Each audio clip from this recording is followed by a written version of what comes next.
आयात निर्यातचं धोरण आमच्या संत्रा उत्पादक शेतकऱ्याचं बेचिराग करून टाकलंय। आज मजूर मरतय, केंद्र सरकार एमआरईजेस चालवतंय। एमआरईजेस राजकुमारजीला माहित आहे 3-3 महिने पैसे भेटत नाही मजुराले।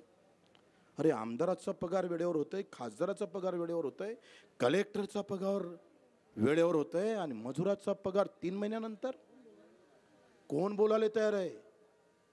पक्षाची गुलामी फक्त बोललो तर तिकीट भेटणार नाही आणि म्हणून बच्चू कडू अपक्ष आहे, आमचा स्वातंत्र्य प्रहार आहे। याच्यासाठी आम्ही आहो कि हम तुम्हारे गुलाम नहीं हो सकते, कोई नेताओं के गुलाम नहीं हो सकते, हम इनके गुलाम हो सकते, आम आदमी के। आम्ही यांचे गुलाम होऊ शकतोय आणि म्हणून विधानसभेत डर काढतो आम्ही, लाज लज्जा सगळी काढतोय आम्ही। आम्हाला भीती नाही आहे। काल एक चिठ्ठी आली, जास्त वाजान तर अंदर जान उखळून फेकन, म्हणता बापाले पाठवून दे, त्याला आजा गिजा कोण असन। 350 गुन्हे आहे बच्चू कडूवर, दिव्यांगासाठी आणि शेतकऱ्यासाठी 350। 4 महिने जेलात काढलाय बच्चू कडून। 115 वेळा रक्तदान केलाय बच्चू कडून। आला दुपट्टा घातला, नेता झाला नाही, कार्यकर्त्याची औलाद आहो आम्ही, नेत्याची नाही आहे। हटा सावन की घटा साले को। ही लढाई आम्ही पाहतोय तुमच्या आमच्या अस्तित्वाची अस्मितेची आहे। एकमत शेतकऱ्यासाठी मारायचं आहे, त्याची झालेली पिळवणुकीसाठी मारायची आहे। अजूनही लोकांना घर भेटलं नाही, धोधो पाणी आमच्या गरीबाच्या घरात पडतंय, हे मुद्दे निवडणुकीत होत नाही। मग गरीबाचा आवाज बनणार कोण? शेपूट घालून उभं राहायचं? आम्ही बोमलणार, डाग त्या केजरीवाल सारखं टाकून द्या जेलात, वहां से चिल्लाएंगे हम, वहां से चिल्लाएंगे। ये डर की बात नहीं, डरानो वालों के लिए बात है हमारी। आणि म्हणून आपण सगळ्यांनी लक्षात घ्या, या मंचावर सगळ्या जातीचे धर्माचे पंथाचे लोक आहे। लोक जातीवर निवडणूक नेऊन पाहणार आहे। शेवटची हरामखोरी, धर्म आणि जातीची हरामखोरी।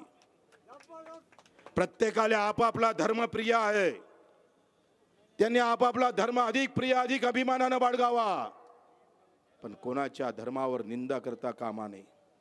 प्रत्येकाचा धर्म आपापल्याला प्रिय असला पाहिजे, पण धर्मातून मस्जिदीच्या त्या एका खिडकीतून भारत मातेला पाहिलं पाहिजे, मंदिराच्या त्या कळसातून भारत मातेला पाहता आलं पाहिजे, बुद्ध विहारातून भारत माता मजबूत करायची आहे।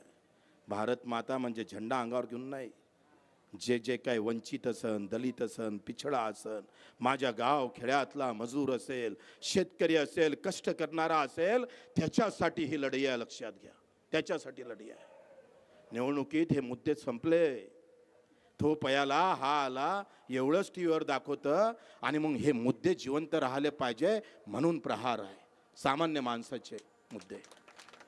आम्ही जर एकंदरीत व्यवस्था सगळी जर पाहिली तर बजेटमध्ये आमची अवस्था काय, बजेटमध्ये मजुराले काय, केंद्राच्या बजेटमध्ये शेतकऱ्याला काय। अरे अवस्था तर इतकी भयानक होणार आहे, 10-15 कंपन्या लहान लहान उद्योजक मारून टाकणार आहे। आता रामदेव बाबानं तिखट आणि मिरचीचं तिखट ते काय म्हणते पावडर आणि पापड तयार करणं सुरू केले। बचत गटवाले मेले मेले। मग सामान्य माणसाचा उद्योग 4 कंपन्या हिसकावून घेणार, इथला किराणावाला तफा होऊन जाईल, इथला कपडा उद्योजकवाला तफा होईल आणि सगळी सत्ता आणि पैसा 4 कंपन्याच्या हातात चालला जाईल।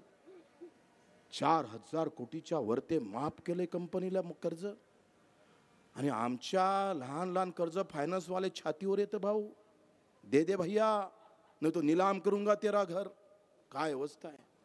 75व्या वर्षामध्ये घर बांधाले, लग्न कराले, शिक्षणाची सोय कराले कर्ज काढावं लागतं, फासावर जावं लागतं, ही अवस्था आहे। 75व्या वर्षामध्ये तुम्ही आम्ही आमच्याला पण काँग्रेस असू दे, बीजेपी असू दे, कोणी असू दे, तुम्ही आमच्या वाट्याला काय दिलं? अरे स्वामीनाथन आयोग काँग्रेसने स्थापित केला।